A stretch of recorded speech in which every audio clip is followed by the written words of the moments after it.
श्री दक्ष जी। दक्ष जी ब्रह्मा जी के अंगूठे से उत्पन्न हुए। स्वयंभुव मनु की कन्या प्रसूति दक्ष पत्नी हुई। प्रजापति दक्ष ने क्षीर सागर के उत्तर तट पर स्थित होकर देवी जगदम्बिका को पुत्री रूप में प्राप्त करने की इच्छा तथा उनके प्रत्यक्ष दर्शन की कामना से उन्हें हृदय मंदिर में विराजमान करके कठिन तप किया। उनकी सात्विक आराधना से संतुष्ट होकर पराम्बा ने दर्शन देकर पुत्री होने का वचन दिया। साथ ही यह भी कह दिया कि यदि कभी मेरे प्रति तुम्हारा आदर भाव घट जाएगा तब उसी समय मैं अपने शरीर को त्याग कर अपने स्वरूप में लीन हो जाऊंगी। दक्ष यह सोचकर बहुत प्रसन्न रहने लगे कि देवी शिवा मेरी पुत्री होने वाली हैं।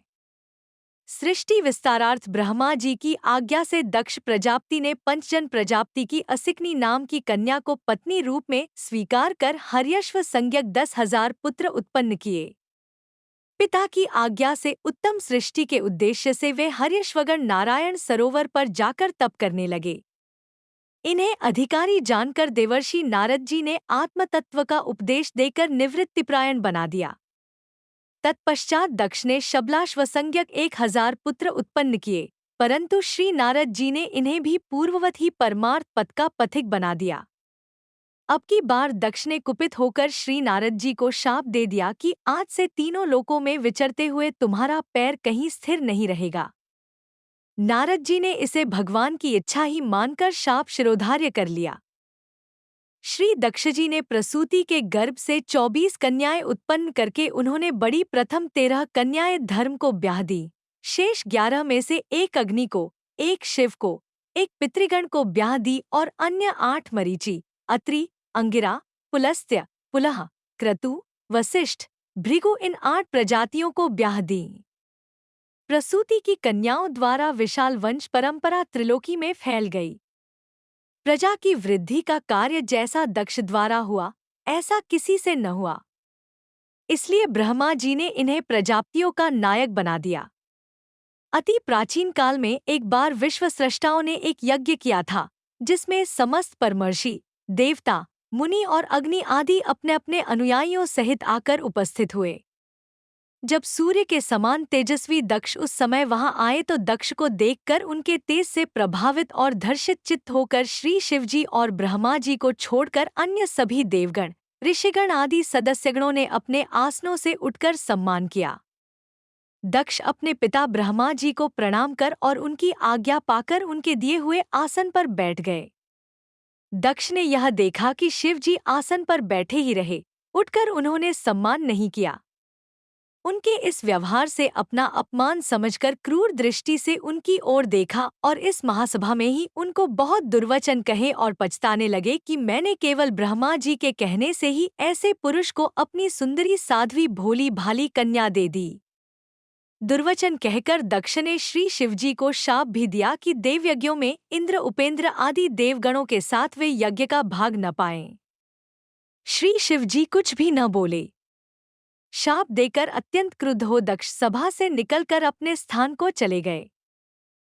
यह जानकर कि दक्ष ने शाप दिया है, नंदीश्वर को बड़ा ही क्रोध हुआ और उन्होंने दक्ष तथा उन ब्राह्मणों को जिन्होंने दक्ष के कुवाक्यों का अनुमोदन किया था घोर प्रतिशाप दिया कि यह दक्ष देहाभिमानी हूँ, देह को ही आत्मा समझता है, अविद्या को विद्या जानता है, विषय सुखवासनाओं में आसक्त होकर मकान में रत रहता है।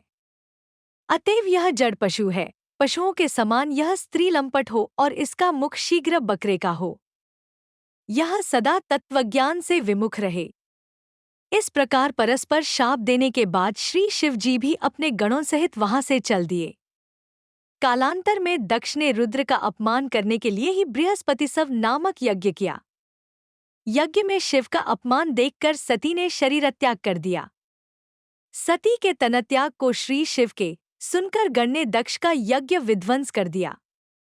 शिव जी का अपमान करने वाले देवताओं तथा सदस्यों को समुचित दंड दिया। गणनायक वीरभद्र ने दक्ष के सिर को मरोड़कर धड़ से अलग कर यज्ञ की दक्षिणाग्नि में डाल दिया, मानो इससे होमकुंड की पूर्णाहुति की।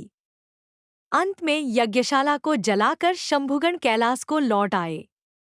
श्री ब्रह्मा जी की सलाह से सभी देवता ब्रह्मा जी को भी साथ लेकर कैलाश पर गए। स्तुति और प्रार्थना करके भगवान शिव को प्रसन्न किया। श्री शिवजी ने कहा, नाग प्रजेश बालानां वर्णय नानुचिंते देवमायाभिभूतानां दंडस्तत्र धृतो मया।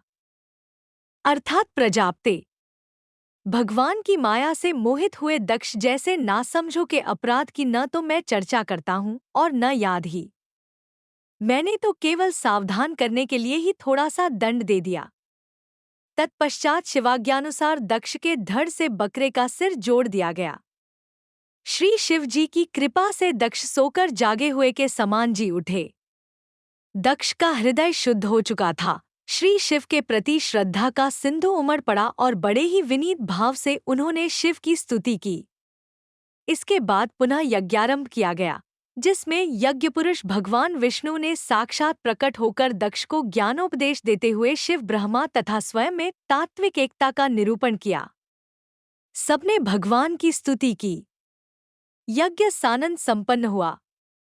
मैंने इस शरीर से शिव का अपमान किया है, यह विचार कर ग्लानि में भरकर प्रजापति दक्ष ने अपना वह शरीर त्याग कर प्रचेतागण की मारिषा नाम की पत्नी के गर्भ से पुनः जन्म लिया। इन्होंने जन्म लेते ही अपनी कांति से समस्त तेजस्वियों का तेज छीन लिया। श्री ब्रह्मा जी ने इन्हें पुनः प्रजापतियों के नायक पद पर अभिषिक्त कर दिया। ये कर्म करने में बड़े दक्ष थे, इसी से इनका नाम दक्ष हुआ। भगवद्राधनपूर्वक इन्होंने सृष्टि का विस्तार एवं संरक्षण किया।